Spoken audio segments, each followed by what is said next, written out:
La Sociedad Española de Radiodifusión presenta... Ser... Aquí va la radio... Podcast. Siempre.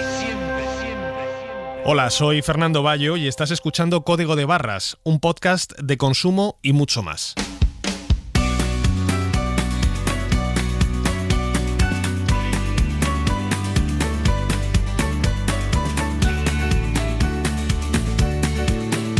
En la cadena SER, Código de Barras, con Fernando Bayo. Cada día, millones de hogares en España encienden los fogones para cocinar o calentar alimentos, un acto aparentemente inocente que, sin embargo, puede tener consecuencias graves para nuestra salud. Un estudio reciente apunta a más de 2.000 muertes prematuras al año por el uso de cocinas de gas. Sí, es la propia combustión que se produce en las cocinas de gas. Cuando nos referimos a cocinas de gas, efectivamente estamos hablando de cocinas de gas y gas butano.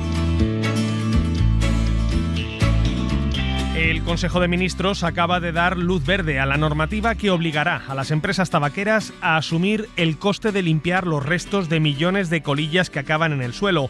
Hoy, en Código de Barras, nos preguntamos si esto será suficiente para acabar con una mala costumbre, la que comparten hasta 3 de cada 4 fumadores, de arrojar al suelo, en ciudades y espacios naturales, los restos de sus pitillos. Es un poco por comodidad y porque ya lo hago siempre. Si estoy fumando en la calle, pues tiro la colilla al suelo. Yo sí tiro las colillas al suelo básicamente porque no lo pienso, me sale como un acto reflejo. Tampoco hay tantísimas papeleras como cigarros que te puedes echar por cualquier lado.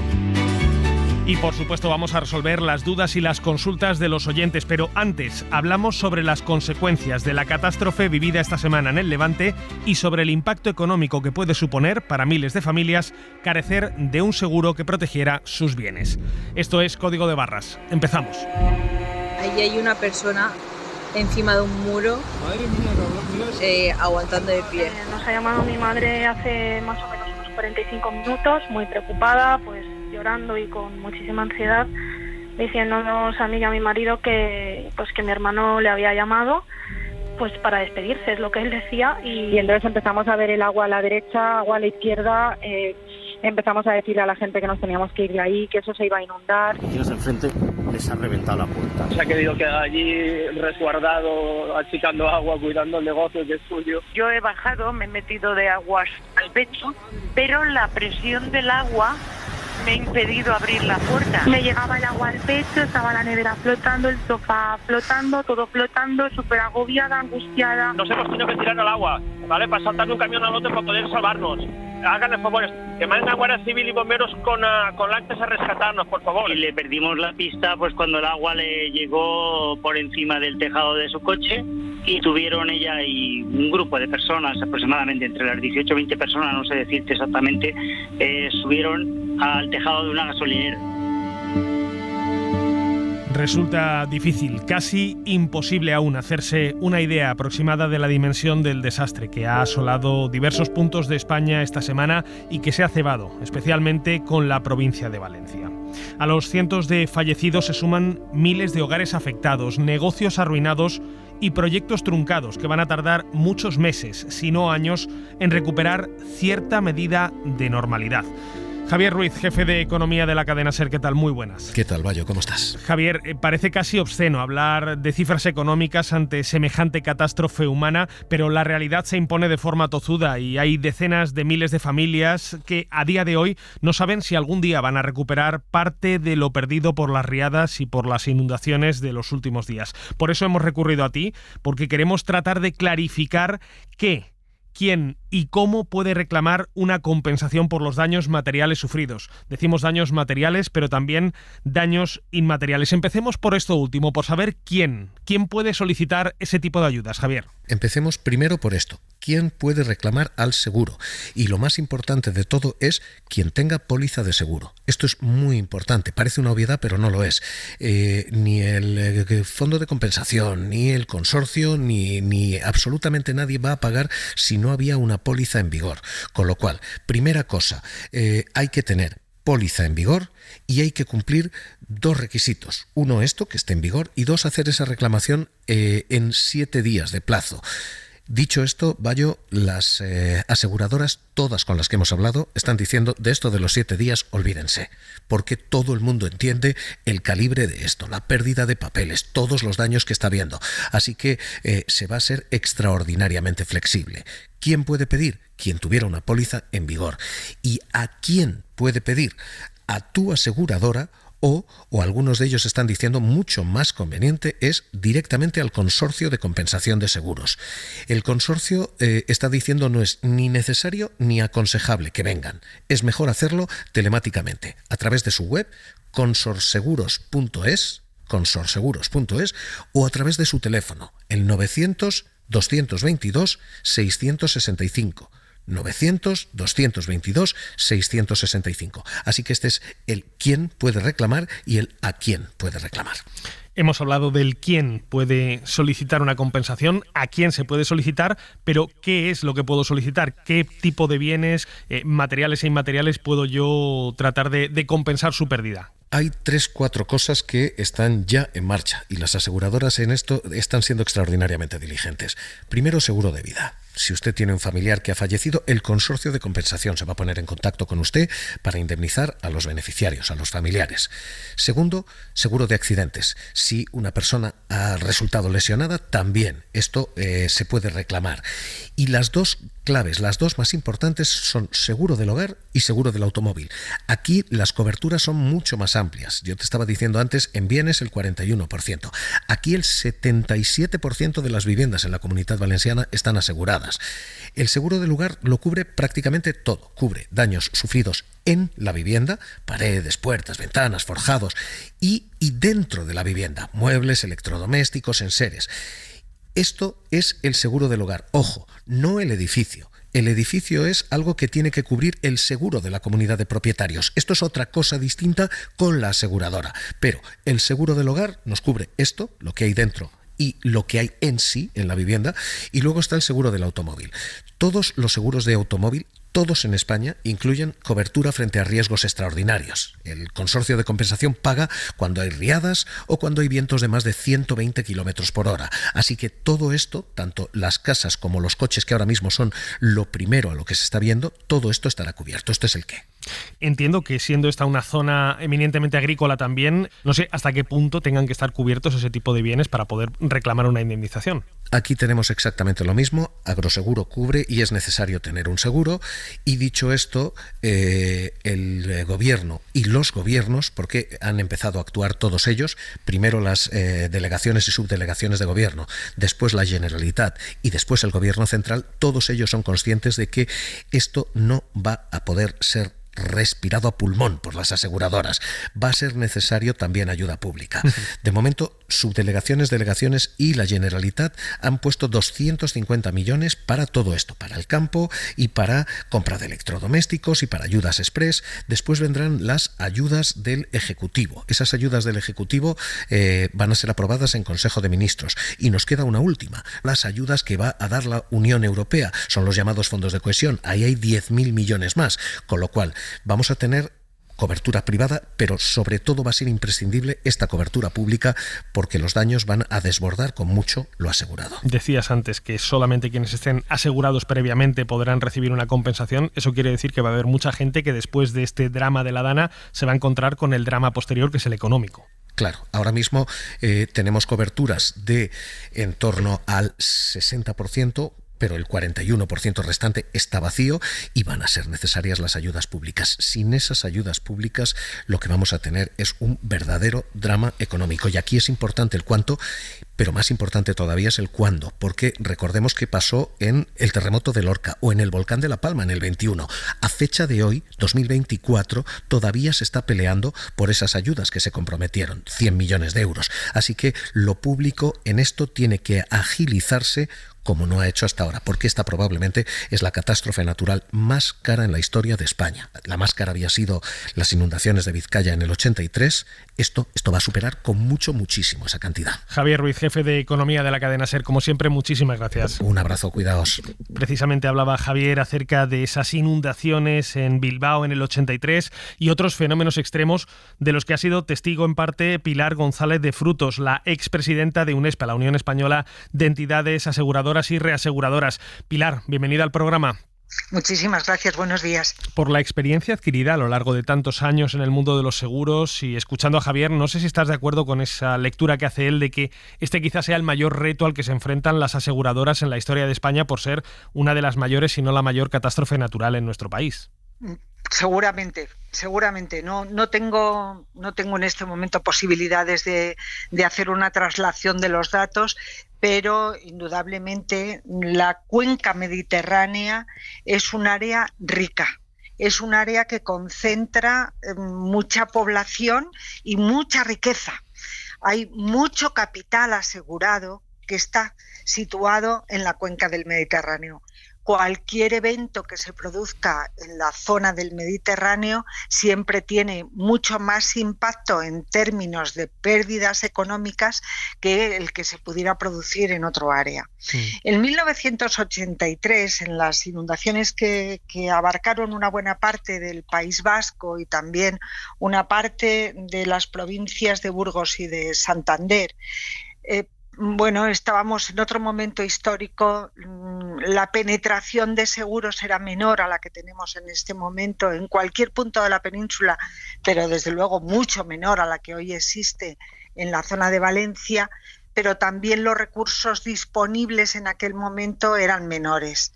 No teníamos en el Consorcio de Compensación de Seguros una organización tan ágil y tan experta como la que tiene en este momento. Por tanto, siendo seguro el evento que mayores pérdidas puede llegar a ocasionar, dejemos al margen las pérdidas personales, que yo creo que es lo más relevante en todo caso, pero llevándolo al terreno de las coberturas del seguro y de la función del consorcio, probablemente es el evento que mayor volumen de pérdidas va a producir, pero estoy convencida de que todo el expertise, toda la experiencia que el consorcio acumula va a facilitar también una resolución mucho más temprana que la que pudo poner en marcha en el 83. ¿Cuáles son los retos principales a los que se enfrentan tanto las empresas como el consorcio, pero principalmente los ciudadanos? Nos contaba Javier que quien no esté asegurado lo va a pasar mal y durante mucho tiempo si logra recibir algún tipo de ayuda o de compensación. En estas situaciones, por la experiencia que tú tienes, ¿cuál es la dimensión del drama personal que se puede llegar a vivir? Pues el primero es ¿no? Encontrarse con que no tienes una cobertura de daños en tu patrimonio y que por tanto tienes que esperar la generosidad de las ayudas públicas. Bueno, en el ámbito de lo público, por razones estrictas además de transparencia, de procedimientos que se tienen que seguir, etcétera, es muy difícil que los procesos sean rápidos.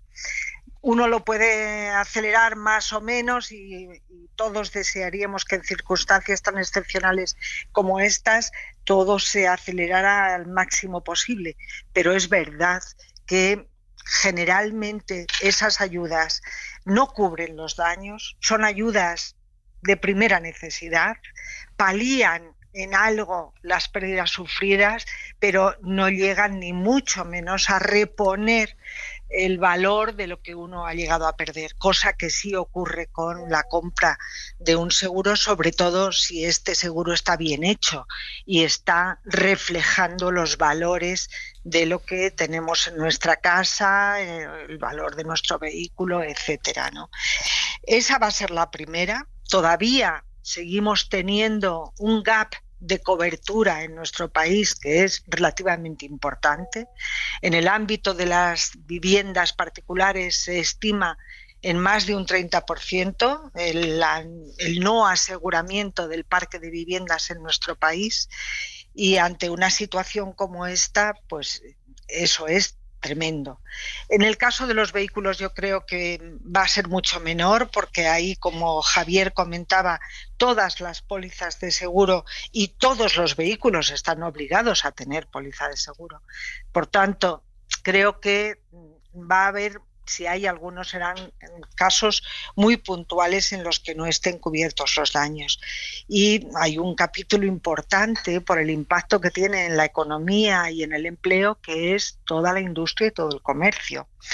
donde el nivel de aseguramiento generalmente es alto, pero no siempre el nivel de aseguramiento es correcto. A veces se están declarando valores menores a los reales, pues para así ahorrarse unos eurillos en la póliza anual, y luego uno lo nota mucho claro cuando se producen daños tan catastróficos como los que en este momento estamos comentando.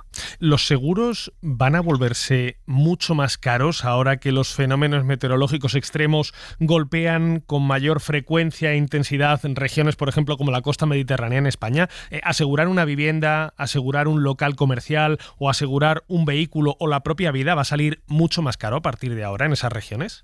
No es un impacto directo, ni mucho menos tampoco regional, pero indudablemente al final la función del seguro consiste en distribuir una punta de siniestralidad entre un volumen de asegurados. Ahora, la actividad aseguradora no es local, es una actividad que es posible gracias al reparto del riesgo entre grandes colectivos. ¿Qué significa esto? Significa que a través del reaseguro, que es una especie de seguro para las aseguradoras, ellas, sus pérdidas también las están trasladando a otros países a través de los reaseguradores. Entonces, es natural que esta punta de pérdidas vaya a tener algún impacto, pero puede resultar tan extraño que tenga el impacto directo como el hecho de que cuando se produce una gran catástrofe en la otra punta del mundo, pues tenga un reflejo en las tarifas que las aseguradoras del resto del mundo van a tener que soportar, ¿no? Claro, pero cuando esos fenómenos se multiplican por todo el mundo, a lo mejor resulta que también aquí empezamos a ver cómo esas pólizas suben, ¿no? Exacto. Vamos a ver probablemente un repunte de precios, pero que su justificación solo parcialmente estará vinculada al fenómeno de la dana. También puede estar ahí repercutiendo el volumen total de pérdidas que el cambio climático está produciendo en todo el mundo. Pues Pilar González de Frutos, expresidenta de UNESPA, la patronal española de aseguradoras y reaseguradoras. Como siempre, ha sido un placer tenerte hoy en el programa para darnos estas explicaciones y ese contexto en base a tu experiencia. Muchísimas gracias. Pilar. Y muchísimo ánimo para todos los afectados. Si usted se encuentra entre los afectados por esta dana o por cualquier circunstancia climática que haya podido provocarle daños materiales, sepa que en la página web de la cadena SER tenemos una guía para reclamar las pérdidas materiales por la dana, que también le puede servir de ejemplo para ocasiones futuras. Esperemos que no lleguen, pero siempre hay que estar prevenidos. En nuestros perfiles en redes sociales vamos a publicar esa dirección web en la que usted podrá consultar el qué, quién y cómo puede reclamar ante su seguro los daños provocados por un desastre natural como este. I drink till it's lost, drinking words within that spin down Pentecost. Kiss me with the fire of God. Síguenos en Twitter, en Facebook y en Instagram, @Código de Barras. Y escúchanos siempre que quieras en SER Podcast y en la web de la SER.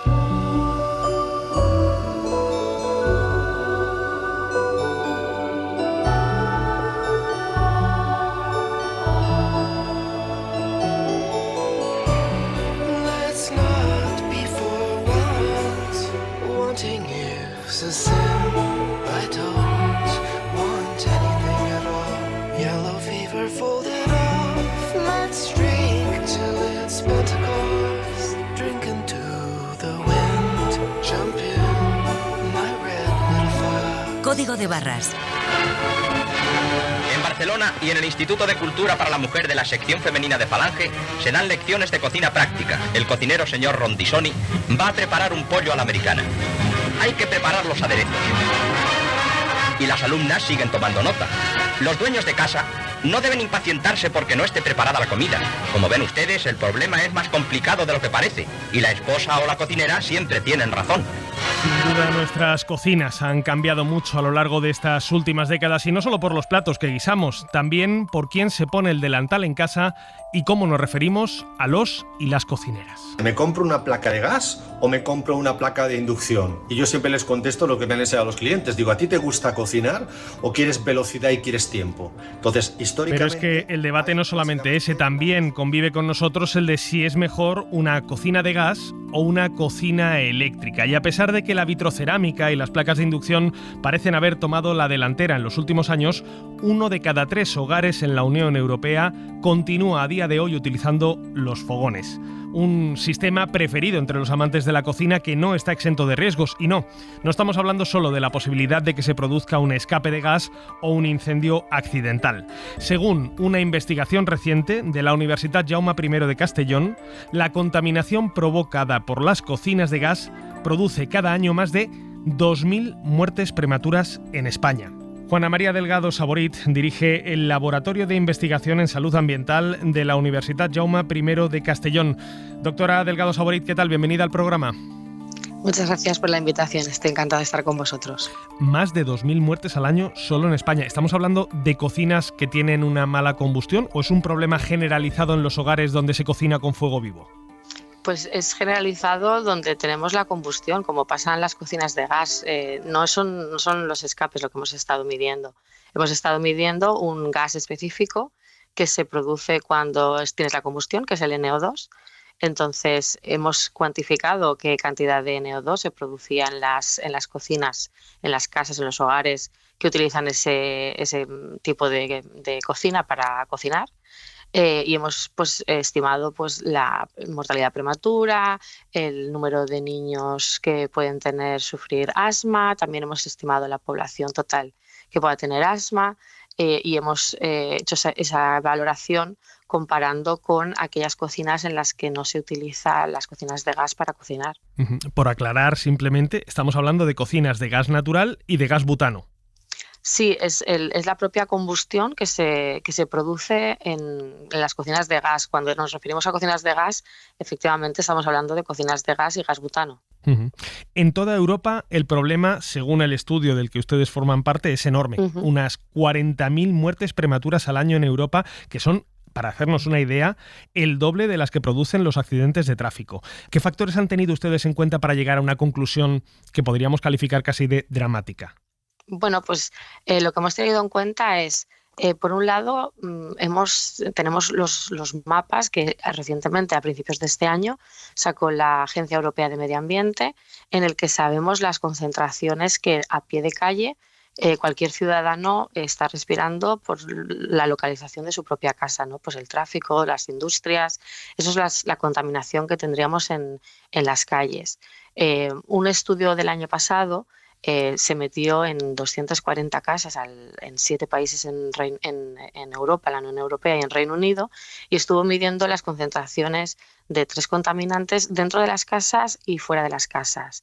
Y lo separó por casas que tenían cocinas de gas y casas que cocinaban con placas eléctricas, con placas de inducción. Utilizando esos datos de ese estudio en casas reales y utilizando los datos de los mapas de la Agencia Europea de Medio Ambiente, hemos podido modelizar cuáles serían esas hipotéticas concentraciones en una casa en cualquier punto de la Unión Europea y también de Reino Unido. Luego, por otro lado, hay muchos estudios epidemiológicos que han estado evaluando cuál es el riesgo, por ejemplo, de morir prematuramente asociado con respirar NO2, que es uno de los gases que se produce cuando tienes una combustión como la que se tiene en las cocinas de gas.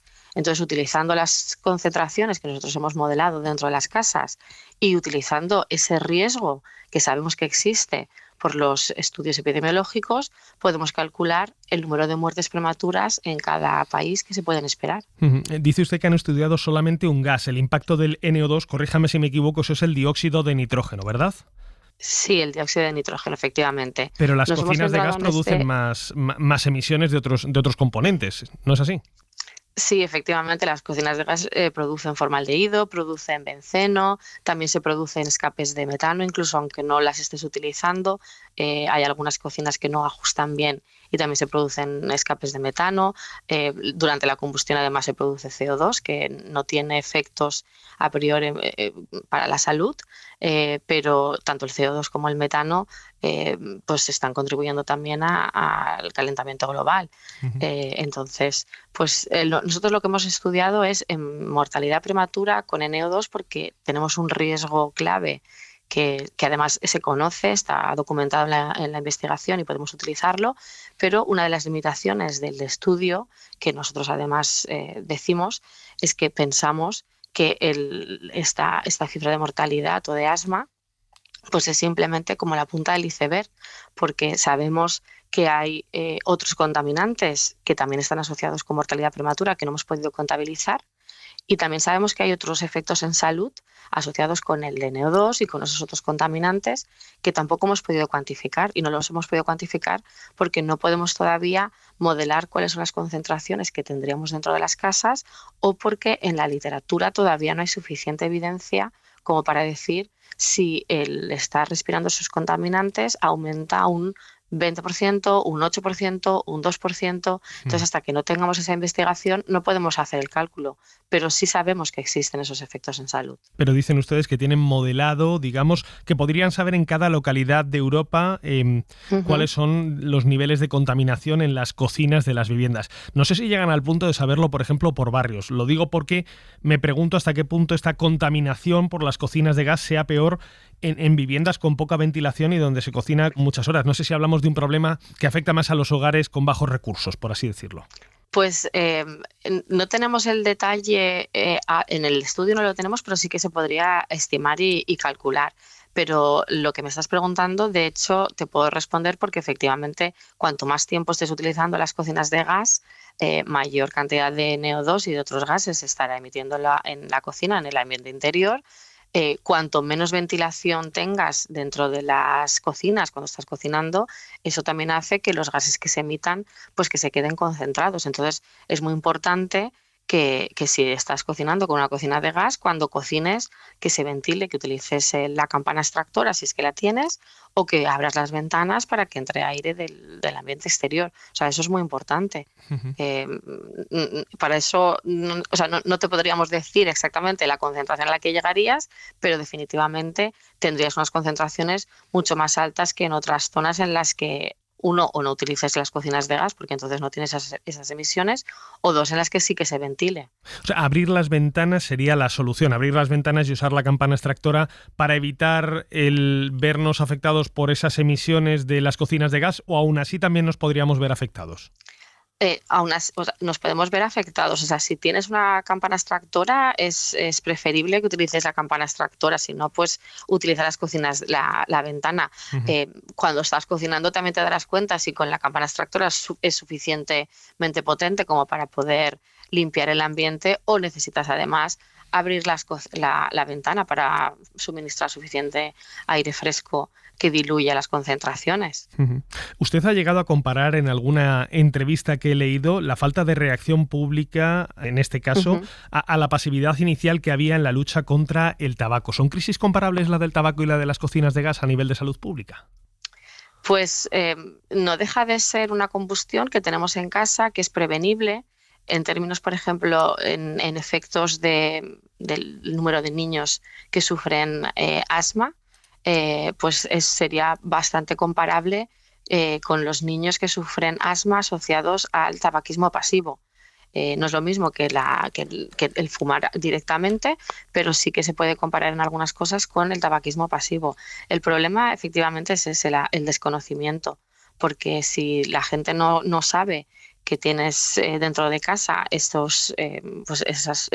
foco de emisión, pues tampoco vas a actuar. Entonces es muy importante que la gente lo pueda conocer para que pueda actuar, para que pueda ventilar si tienen cocinas de gas y las están utilizando, para que puedan pensar que cuando tengan que reemplazar esa cocina, pues igual tienen que pensar en alternativas mucho más limpias. Aquellas personas que se lo puedan permitir, pues a lo mejor pueden pensar en cambiar sus cocinas mucho más pronto y desde luego ventilar. Como gobiernos, como políticos, se pueden hacer muchas más cosas, pero de cara a los consumidores, mi consejo sería sobre todo ventilar y cuando se pueda reemplazar la cocina. Entiendo que la gente pues es más tradicional en algunos aspectos y que siempre ha cocinado con cocinas de gas y que prefiere cocinar con cocinas de gas, simplemente también porque tampoco conoce que haya unos riesgos implicados para su salud. Entonces es muy importante comunicar eso, y de hecho una de las políticas que están intentando abogar desde organismos de salud pública a nivel europeo es que se puedan tener un etiquetado en los electrodomésticos, como por ejemplo las cocinas de gas, en el que se informe a los consumidores cuando les van a comprar de cómo de contaminantes son y cuáles son los riesgos asociados a su salud. Es como las cajetillas de tabaco. Antes la gente no sabía nada de los efectos en salud asociados al tabaco y la gente fumaba, pero a medida que se han ido comunicando esos riesgos, la gente pues toma medidas para no fumar. O sea que usted sería partidaria de que si yo voy a una tienda de electrodomésticos y voy buscando una placa de cocina, en las placas de cocina de gas ponga puede perjudicar seriamente su salud. Pues podría, sí, igual que cuando vas a comprar, por ejemplo, una nevera, una lavadora, miras a ver la eficiencia energética y decides en función de eso también, que hay mucha gente, muchos consumidores que lo demandan. Las etiquetas yo creo que serían muy beneficiosas porque estás dando esa información, estás comunicando el riesgo que lleva asociado el poder utilizar ese electrodoméstico, que en este caso sería una cocina de gas. Una última pregunta. Ustedes han estudiado el efecto de las emisiones, de ciertas emisiones de gas en las cocinas, pero claro, en una cocina pienso que también hay, por ejemplo, calentadores de gas, que también puede haber una estufa de gas o un horno de gas. ¿Esto está sumado dentro de ese cómputo de muertes prematuras que ustedes han hecho o deberíamos pensar que la estimación que ustedes han hecho de 400.000 muertes prematuras al año en Europa puede ser aún mucho mayor debido al resto de los contaminantes que aparecen por esos aparatos? Pues efectivamente, por eso decimos que el dato que estamos dando realmente infravalora el impacto en salud que podemos esperar, porque tampoco se han considerado las estufas de gas, nos han considerado los hornos de gas, solamente nos hemos estado centrando en la fuente emisora, lo que serían las cocinas de gas. Entonces, efectivamente, en algunas casas habrán otros aparatos que están conectados al gas que estarán contribuyendo a esas emisiones de contaminantes y, por ende, a los efectos en salud. Juana María Delgado Saborit, directora del Laboratorio de Investigación en Salud Ambiental de la Universidad Jaume I de Castellón. Muchísimas gracias por haberse pasado hoy por el programa para contarnos acerca de esta situación que pasa muy desapercibida en la mayoría de las cocinas de Europa, o al menos una buena parte de las cocinas europeas, y que, sin embargo, como dicen ustedes, tiene un peligro añadido como es el de las emisiones de gases. Muchísimas gracias.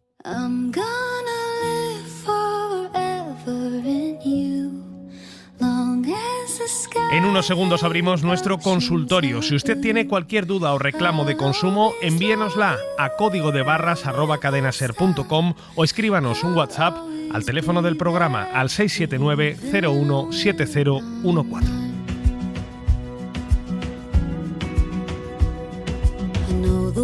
Could turn into a lonely place, can break your heart and paint the teardrops on your face. I might not be beside you, but I won't be far. I'll be looking over you like northern stars. On nights your mind is spiraling like desert winds. The way you wanna go is not the way you've been. Abrimos ya nuestro consultorio esta semana con Miguel Crespo, abogado de CECU. Miguel, ¿qué tal? Bienvenido de vuelta al programa. Hola, todo bien, gracias. La primera consulta nos la ha enviado Pedro, desde Madrid. Hace 2 semanas estuvo en un tren de cercanías que al parecer provocó que la línea de Atocha a Parla se quedara bloqueada durante horas. Según Renfe, porque había personas en las vías. Claro, esto al no haber ninguna manera de llegar a Parla vía tren y también debido a cierta urgencia, porque nos tuvieron bastante tiempo esperando en el tren, me vi obligado a coger un servicio de taxi, un Cabify en concreto, y querría saber si es posible plantear alguna reclamación ante Renfe. ¿Hay alguna forma de que Pedro pueda poner una reclamación al haber estado más tiempo del esperado en el tren y sin poder llegar a tiempo a su destino? Pues en este caso, a diferencia de lo que ocurre cuando viajamos en un tren de media o de larga distancia, no resulta de aplicación un reglamento europeo que establece unas indemnizaciones automáticas en caso de retraso. No obstante, cuando compramos un billete de tren, estamos formalizando en realidad un contrato de transporte, según el cual nosotros pagamos un precio y la compañía tiene la obligación de transportarnos en unas condiciones de seguridad y en unos determinados tiempos al destino. Así pues, en el caso de que no cumpla, se le podrá reclamar los daños y perjuicios ocasionados que en el caso de nuestro oyente pasan por hacerse cargo de la factura del medio de transporte alternativo que tuvo que contratar.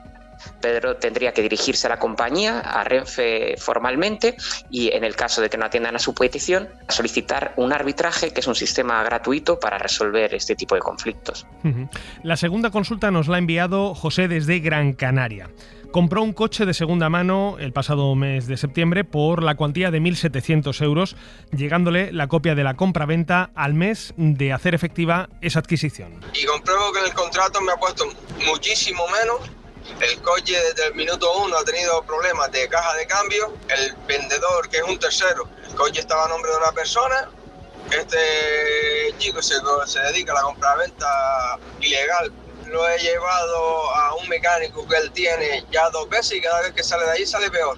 Y ya la tercera vez que hablo con el mecánico me dice que hay que abrir la caja de cambio para ver qué problema tiene, pero que tengo que hablar con el que me vendió el coche para que él dé el visto bueno.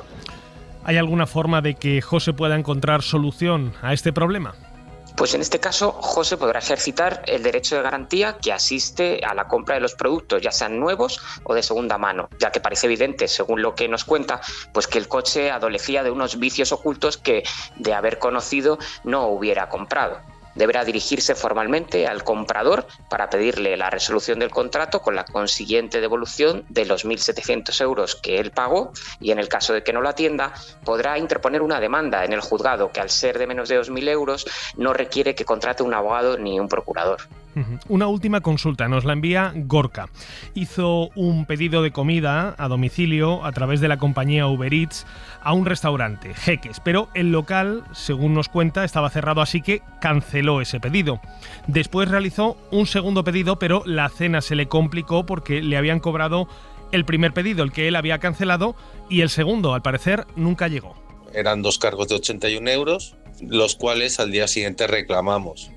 Uber es muy opaco, no hay una forma de hablar con nadie por teléfono ni mandar un email, es una especie de chat en el que parece que te contesta una máquina y nunca te hacen caso. La cuestión es que al cabo de unos días, el siguiente jueves, recibimos otro cargo de 81 euros. Ya no sabemos qué hacer porque a través de Uber es imposible, el restaurante se limpia las manos, dice que todo es cuestión de Uber. En este caso, ¿cómo debe proceder Gorka para tratar de recuperar su dinero y aclarar esta situación? Pues aquí hay una cosa importante a tener en cuenta, y es que según la Ley de Servicios de la Sociedad de la Información, tanto Uber Eats en este caso como cualquier empresa que ofrezca sus servicios por Internet tiene la obligación de disponer de los medios que permitan acceder al usuario de una forma fácil, permanente, directa y gratuita, dice la ley, a lo que es su residencia o domicilio y, en su defecto, a la dirección de uno de los establecimientos permanentes que tenga en España, así como a una dirección de correo electrónico que permita establecer esa comunicación directa. De esta forma, Gorka podrá contactar con la empresa y, en el caso de que no accedan a devolverle lo cobrado de más, podrá acudir a su asociación de consumidores o a los servicios municipales de información al consumidor de su municipio a fin de tratar de encontrar una solución amistosa. Miguel Crespo, abogado de CECU, como siempre, un placer tenerte en el programa resolviendo las dudas y las consultas de nuestros oyentes. Muchas gracias, un placer. En Código de Barras resolvemos tus dudas y consultas. Escríbenos a códigodebarras@cadenaser.com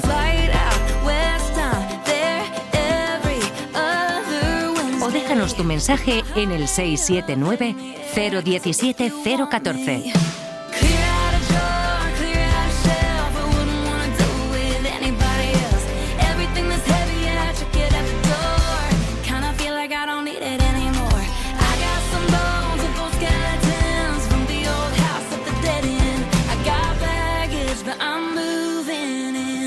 Los datos del Ministerio de Sanidad reflejan desde hace años un descenso constante del consumo de cigarrillos en España. Actualmente en nuestro país, 1 de cada 3 adultos fuma tabaco a diario, un vicio que afecta a su salud y a la de su entorno inmediato, pero que también genera un importante impacto ecológico que sufrimos todos. Estoy hablando de las personas o personas que tiran las colillas al suelo mientras están fumando por la calle. Voy por vosotros. Seguramente tenéis una papelera a menos de 3 metros alrededor de vosotros, pero tenéis el cuajo o los cojonazos o el coñón de coger y hacer así. Incluso hay gente que hace así como, mira cómo la sé tirar, ¿sabes? El cuerpo humano es muy sabio y el mismo cuerpo tiene una especie de cenicero donde si no quieres tirar la colilla la puedes depositar. Se llama ojete. Razón, desde luego, no le faltaba a Javier Coronas cuando decía eso de que se metan las colillas. Bueno, ya saben por dónde. El caso es que los restos de los cigarrillos siguen siendo uno de los elementos más habituales en el paisaje de nuestras ciudades y nuestros entornos naturales. Y no es extraño escuchar a quienes nos visitan desde el extranjero sorprenderse por la tranquilidad con la que los fumadores españoles tiran al suelo las colillas. Miguel Ángel Pérez, ¿qué tal? Muy buenas. Hola Fernando, ¿qué tal? Cada año se venden en España unos 2.000 millones de paquetes de cigarrillos y unos 7.500 millones de filtros para tabaco de liar. No sé si existe alguna estimación de cuántos de esos cigarrillos acaban en el suelo tras consumirse. Atento Fernando, porque el dato es preocupante. Según el Comité Nacional de Prevención del Tabaquismo, más de 60 millones de colillas al día terminan en las aceras y en las calles de España. Y, según la Organización Mundial de la Salud, cada año se desechan 4,5 billones de colillas de cigarrillos. Imagínate que recogemos todas, podríamos llenar hasta 60.000 contenedores de transporte, que equivale a 30 buques de carga. Y es que una sola colilla puede contaminar hasta 50 litros de agua dulce y entre 8 y 10 litros de agua salada. O sea que estamos hablando de un problema mayúsculo. Bastante grave. Además, el 40% de las colillas acaban en el mar, dañando los ecosistemas marinos, porque las colillas pueden tardar hasta 12 años en degradarse. Surfrider Foundation es una organización dedicada a la protección de océanos y costas, y el año pasado realizaron en España una campaña que duró solamente 2 días, pero en tan solo 2 días recogieron casi 38.000 colillas. Utilizamos botellas o envases que tengan 1 litro de volumen y sabemos que más o menos en ese litro caben de media unas 360 colillas. Lo hemos hecho a través de estudiar esto durante mucho tiempo y ver que de media se va a encontrar esa cantidad de colillas en 1 litro. Según Alberto Remacha Medina, de SEO BirdLife, que es una organización global de conservación de las aves y la naturaleza, el hecho de que tiremos una colilla al suelo o al campo supone un significativo problema para la fauna.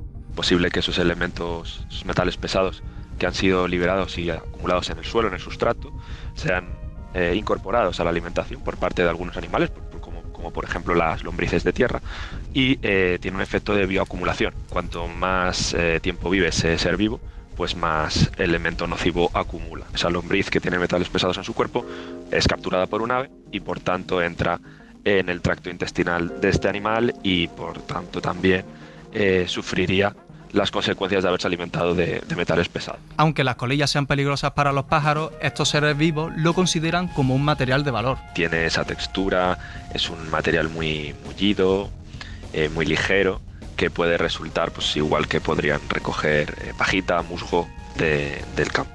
Ya. Miguel, ¿por qué seguimos en España teniendo tantas dificultades para tirar una colilla al cenicero o donde corresponda, a diferencia de lo que sí que parece que hemos aprendido, a no tirar los trozos de papel, de plástico, los envoltorios al suelo como sucedía antaño? Te comento, la psicóloga Rebeca Carrasco García es directora de la clínica SEL Psicólogos. Explica las razones por las que este comportamiento, como bien dice, es que está socialmente aceptado, además de estar también normalizado. Cuando algo se repite mucho a nuestro alrededor, como ver colillas de cigarro en el suelo, pues nuestro cerebro empieza a pensar que eso es normal. No es que esté bien, sino que estamos tan acostumbrados a verlo que lo asumimos como parte del paisaje. Esto es lo que nosotros llamamos norma social implícita, que es que si otros lo hacen y nadie dice nada, entonces lo vemos como algo aceptado, porque son chiquititas, son discretas, y hay muchas personas que dicen, bueno, total, tampoco hacen tanto daño, ¿no? Como son pequeñas, pues el cerebro las percibe como inofensivas. De hecho, esto es lo que me respondió la gente cuando le pregunté por qué no tiran las colillas a la papelera. Aquí, yendo un poco de psicólogo, es que Claro, si lo vamos que lo hace la demás gente de siempre, pues tú acabas haciéndolo, ¿no? Pues yo sí tiro las colillas al suelo básicamente porque no lo pienso, me sale como un acto reflejo. Tampoco hay tantísimas papeleras como cigarros que te puedes echar por cualquier lado. Hay veces que me acuerdo, me da el cargo de conciencia y no lo tiro al suelo, pero por norma general, por impulso, llámalo tic o llámalo como quieras, sí, normalmente la tiro al suelo. Rosa García es la directora general de la Fundación Recero, que trabaja desde hace años en la prevención de residuos. Rosa, ¿qué tal? Bienvenida a Código de Barras. Hola, muy bien, gracias. Escuchando estos testimonios de jóvenes que nos dicen, hombre, yo te podría mentir y decir que sí, que no tiro las colillas, que soy muy limpio, pero en el fondo es un acto reflejo. Y escuchando a esa psicóloga que nos contaba que en muchas ocasiones no es que pensemos que las cosas estén bien hechas, sino que como el resto las hacen, pues yo también las hago, lo hago por acto reflejo y por imitación. Y claro, uno piensa, si todo eso se produce de esa forma, ¿cómo se desanda ese camino? ¿Cómo se evita que los fumadores se sientan impunes a la hora de tirar las colillas al suelo? Hay varios aspectos. Uno que creo que es básico, que es lo que estáis haciendo hoy, comunicar, informar, ¿no? Que la gente pueda tener acceso a saber que ese acto reflejo tiene unas implicaciones ambientales, sociales y económicas muy importantes, ¿no? Informar, primer paso. Pero luego también yo creo que los sistemas voluntarios llegan a un tope y hay que empezar a ya aplicar medidas legislativas que penalicen pues determinadas conductas que tienen afectaciones ambientales y, vuelvo a decir, económicas importantes.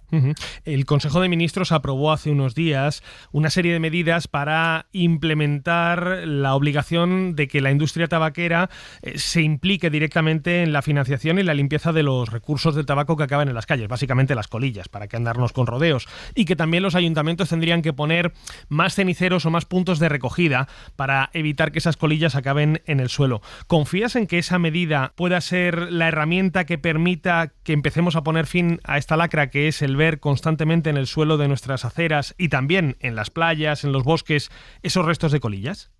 Mira, ese decreto que llevamos 2 años esperando que fuese aprobado, sí o sí debe ayudar a paliar una situación que es el hecho de cumplir el principio que se llama quien contamina paga. Y en ese sentido es que las industrias que ponen en el mercado determinados productos, como en este caso pues los cigarros y especialmente los filtros de cigarro, asuman el coste que supone cuando su producto deja de ser usado a nivel de limpieza, de recogida, que hasta día de hoy lo están asumiendo nuestros ayuntamientos y por ende todos nosotros, seamos o no seamos fumadoras, nosotras hemos calculado que cada ciudadano pagamos 21 euros al año para la recogida de esos filtros de cigarro. Y con este nuevo Real Decreto pasamos la pelota realmente a quien tiene la responsabilidad y quien debe asumir esos costes, que son las industrias tabacaleras. Y aquí, como mínimo, estamos avanzando hacia ese principio de justicia que hasta el día de hoy no se cumple con la mayoría de los productos de consumo. Lo seguimos pagando los ciudadanos y nuestros ayuntamientos. Ahora, este decreto, como decís vosotros, nos ayudará a avanzar hacia lo más importante, que es la prevención, ¿no? De que no es más limpio quien más limpia, sino quien menos ensucia. Creemos que no, creemos que se ha quedado un poco corto. Y lo que nos afecta y nos preocupa, por ejemplo, es el tema que comentabais del impacto en nuestras playas, en nuestro litoral, en nuestros ecosistemas acuáticos. Las organizaciones llevamos tiempo pidiendo que esté regulado y que se prohíba, por ejemplo, el fumar en las playas o en determinados espacios naturales, los parques naturales, los parques infantiles, que no sé si sabéis que es donde más se concentran las colillas en el suelo. En los parques infantiles, dices. Parques infantiles, entradas de escuelas y entradas de hospitales, donde más se acumulan colillas en el suelo. Hay como los puntos calientes ya determinados. No es un decreto que creo que nos ayude a prevenir, porque tendría que haber ido un poco más allá y aplicar, por ejemplo, medidas de lo que se llama ecodiseño. Ecodiseño, explícanos eso. Ecodiseño. ¿A qué te refieres con ecodiseño? Sí, para que todo el mundo entienda, el problema de la colilla al final es lo que queda, ¿no? Que es el filtro, y el filtro está hecho básicamente de fibras de plástico y de miles de sustancias químicas que sabemos todos que son tóxicas. De ahí la preocupación de todas estas entidades, ¿no?, ambientales con el hecho de que pues, puedan entrar estos tóxicos en toda la red trófica. Y cuando explicaba, ¿no?, el compañero el problema de que de que sobre todo las aves confundan este material y se lo lleven, ¿no?, a su proceso de nidificación, es una cosa que yo creo que también nos pasa a los humanos. Pensamos que la colilla no deja de ser un producto natural y yo creo que eso es algo que hoy tenemos que romper. Las colillas son plástico 100% y productos químicos, no es un producto natural y por eso es tan importante que intenten las tabacaleras reducir esos componentes y que las personas fumadoras intenten no abandonarlas en los ecosistemas. De todas maneras, son pocos los ayuntamientos de costa que se han atrevido a prohibir el tabaco en sus playas. Es verdad que en algunos sí hemos visto cómo se distribuyen ceniceros portátiles en verano para reducir el número de colillas que acaban en la arena, pero me pregunto si existe una forma idónea de afrontar este asunto. Nosotros hemos hecho caracterizaciones y seguimiento de diferentes medidas, como pueden ser los ceniceros, campañas de concienciación y lo que tú dices, ¿no?, de espacios libres de humo. Lo más efectivo es que tengamos esas zonas de espacio libre de humo, que no se pueda fumar en estos espacios naturales. Ya sé que a las personas fumadoras no les gustará nada lo que estoy diciendo, pero igual que hemos comprendido y hemos normalizado, ¿no?, el tema de no fumar en los bares, en los restaurantes, a nadie no se le ocurre hoy entrar a un centro médico fumando o a una escuela fumando, igual hay que proteger esos espacios naturales, porque el impacto que estamos haciendo va a tener unas consecuencias a corto y a largo plazo que nos va a costar mucho de poder solventar. La cosa más efectiva que hay para reducir esa contaminación es evitar tener espacios libres de humo, y algunos ayuntamientos ya lo han hecho, ciudades como Barcelona en su litoral, pero también en el norte, también en las Islas Baleares se está haciendo. Es lo más efectivo para reducir esa contaminación. Pues Rosa García, directora de la Fundación Recero, muchísimas gracias por haberte pasado hoy por Código de Barras a darnos estas explicaciones. Muchas gracias a vosotros y muchísimas gracias por todo el trabajo que hacéis justamente de información, de sensibilización y de que todos podamos tener acceso a esa información y que como consumidor, ¿no?, ejercer nuestros derechos. Muchísimas gracias. Gracias a ti, Rosa. Miguel Ángel, antes de irnos, cuéntame, esto aquí en España, pero a nivel europeo, por compararnos con nuestros países vecinos, ¿qué se está haciendo para tratar de reducir el impacto de esos filtros, de esas colillas de millones de cigarrillos? Te va a resultar esto interesante. El Instituto Italiano de Tecnología ha creado un robot con forma de perro para recoger colillas.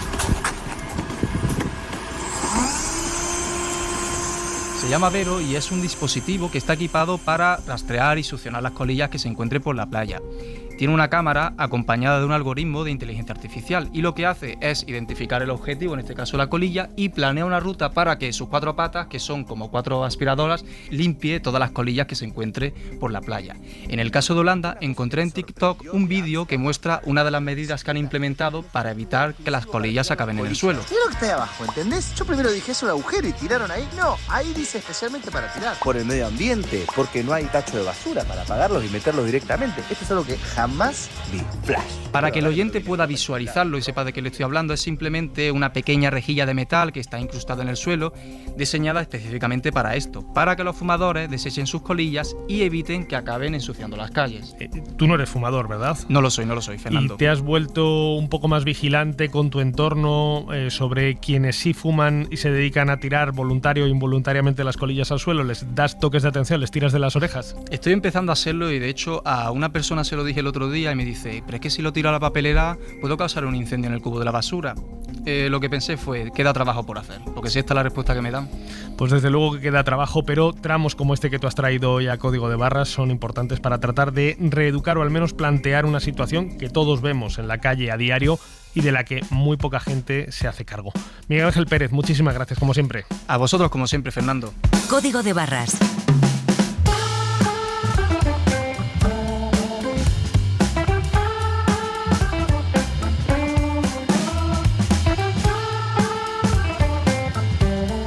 El consumo en la SER. He wasn't born on the 4th of July when everybody else was feeling high. Nos vamos ya. En la producción esta semana ha estado Miguel Ángel Pérez, en la técnica José María Sendra y en el diseño sonoro, como siempre, nuestro compañero Marcos Granado. Ya saben que pueden recuperar todos los episodios de Código de Barras en SER Podcast y que también pueden seguirnos en las principales plataformas de audio y en la web de la SER. Nos volvemos a escuchar el próximo domingo. Hasta entonces, como siempre, feliz semana y recuerden, consuman con cabeza. Fernando Bayo.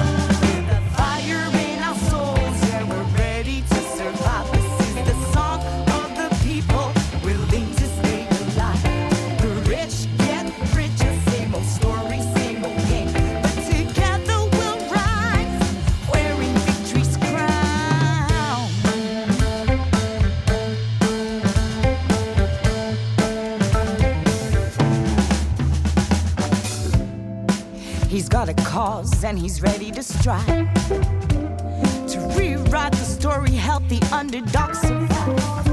In the city of broken dreams, oh, the rebel stands tall at sea. Oh, but when the sun came down, it was understood, yeah. With the fire in our souls, yeah, we're ready to survive. This is the song of the people, willing to stay alive. The rich get richer, same old story, same old game. But together we'll rise, wearing victory's crown. No, we ain't backing down. No, no.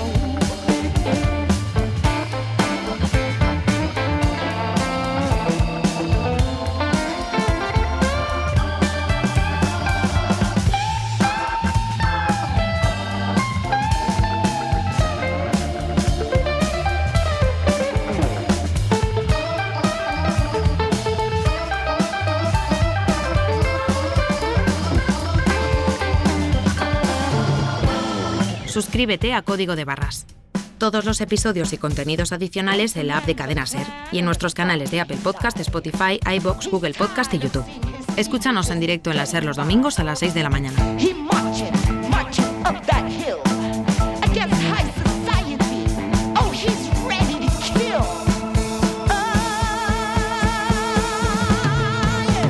With the fire in our souls, yeah, we're ready to survive.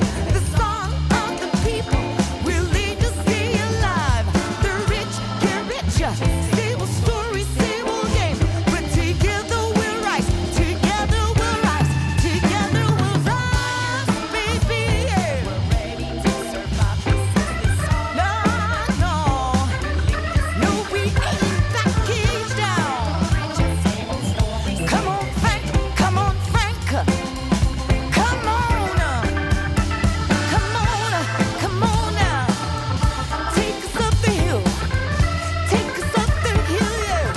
No, we ain't backing down.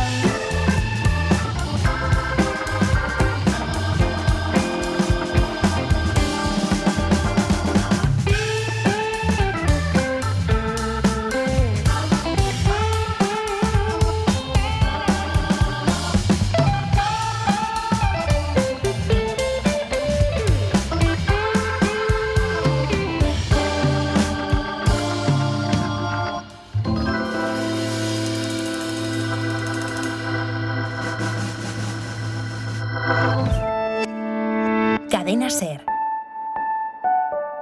La radio.